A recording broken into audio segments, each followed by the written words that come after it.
Bonjour à tous, j'aimerais vous raconter mon témoignage et vous dire comment Dieu m'a libérée de la pornographie et de la masturbation. Je suis chrétienne et je dois le reconnaître, j'ai connu des moments de chute assez nombreux. En effet, j'ai découvert la pornographie avec mon petit ami avec lequel j'avais des rapports sexuels hors mariage. Il désirait me montrer comment pimenter notre relation de couple et m'a proposé ce type de contenu qui, selon lui, devait nous fortifier, devait nous permettre de prendre plus de plaisir avant et pendant nos préliminaires. Sachant pertinemment que la pornographie était interdite dans ma religion et que c'était condamné par Dieu, j'ai quand même trouvé plein d'excuses pour pouvoir m'y adonner. J'ai dit à Dieu que je n'avais pas le choix, que je voulais sauver mon couple, que je voulais qu'il garde une certaine fraîcheur, je n'avais pas envie que la routine prenne le dessus et que mon copain finisse par se lasser de nos rapports et qu'il aille vers d'autres femmes. Pire encore, j'avais osé me convaincre que la masturbation, la pornographie, c'était assimilable à n'importe quel film. Selon moi, il s'agissait de personnes consentantes qui ne faisaient rien de mal en réalité. Bref, je cherchais toutes sortes d'excuses pour pouvoir justifier mon acte et faire taire la voix de Dieu qui me demandait de revenir à la raison. J'ai commencé à regarder ces films pour faire plaisir à mon copain et puis pour lui montrer à quel point j'étais une femme libérée, ouverte d'esprit, moderne, fun. Bref, progressivement, j'ai fini par aimer ce type de film et j'ai commencé à les regarder seule sans que mon copain ne soit présent finalement. Parallèlement, mon copain m'a appris à me masturber afin d'apprendre à avoir plus de plaisir pendant nos rapports.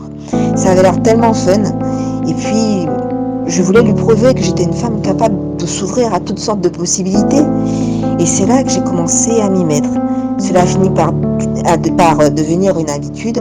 J'ai fini par le pratiquer seule, sans lui, en regardant des films porno. Je le faisais de plus en plus souvent.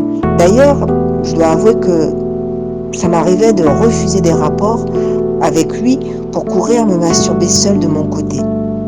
Je trouvais que je parvenais bien mieux à me faire plaisir seule qu'avec lui. C'était devenu mon quotidien. Une addiction. Je pouvais le faire n'importe quand, n'importe où. Et faut le dire, j'étais quand même fière de moi au début. Je me sentais femme et je me disais fièrement que je n'avais besoin d'aucun homme pour pouvoir me faire plaisir. Et puis, je m'étais dit que j'étais finalement comme ces héroïnes qu'on voit dans les films grand public qui se masturbent seules volontiers et sans aucune honte. En somme, je me sentais hype, je me sentais femme. J'avais le sentiment de poser un acte féministe en me masturbant. Et puis, la relation avec mon copain a pris fin. Mais j'ai quand même continué à pratiquer la masturbation et à regarder du porno. Mais progressivement, j'ai senti que ce que je faisais était mal. Je ressentais une certaine culpabilité m'envahir et j'avais beau chercher des excuses, mais la culpabilité demeurait toujours. Il faut dire que cette culpabilité était de plus en plus intense parce que, à côté de cela, j'avais fait le choix de revenir entièrement à Dieu. Et bien entendu, quand on revient à Dieu, il convainc de péché, de jugement et de justice. Lorsque j'ai enfin pris la décision d'arrêter tout cela, je me suis rendu compte que mon corps ne supportait pas. Et là, j'ai rechuté à de multiples reprises. Et sans cesse, je me sentais mal, souillée, vile devant Dieu. Pourtant, il m'a poussée à revenir à lui, à continuer le combat, malgré mes nombreuses chutes. Je priais, mais je rechutais et j'avais honte de revenir à Dieu.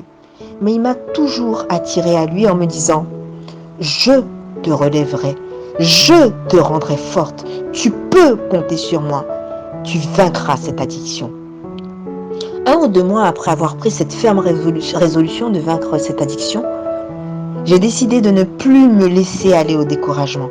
Et lorsque je tombais, je m'obligeais à revenir vers le Seigneur et lui demander pardon. Mais surtout, je lui demandais des forces nouvelles pour vaincre. Parfois, pendant que je pratiquais cet acte, je priais Dieu. Ça paraît bizarre, mais je le priais et je le suppliais de me dégoûter de cette pratique et de me donner la force de ne pas aller jusqu'au bout. Et finalement, mon miracle est arrivé. À force de prières et de supplications, Dieu m'a enfin libérée. Il m'a donné la force de dire non. Et cela fait maintenant quelques années que je ne le fais plus. Il est de même pour la pornographie. Il est vrai que parfois mon corps me le réclame, mais Dieu me donne toujours la force de dire non. Le pouvoir que la masturbation avait sur moi est devenu insignifiant. Et je loue le Seigneur de m'avoir rendu libre. Merci, merci Père, car tu changes les cœurs et les vies. Aujourd'hui, s'il y a un message que j'aimerais faire passer aux auditeurs de Raconte-moi ton miracle, c'est que nous ne devons jamais oublier que nous sommes le cep et que Jésus est le sarment. Si nous demeurons en lui, nous aurons toute victoire sur nos ennemis. Je vous remercie d'avoir écouté mon témoignage et surtout, ne lâchez pas la main de Dieu, même dans les moments où vous vous sentez le plus sale. Même si vous êtes sale, il vous aime.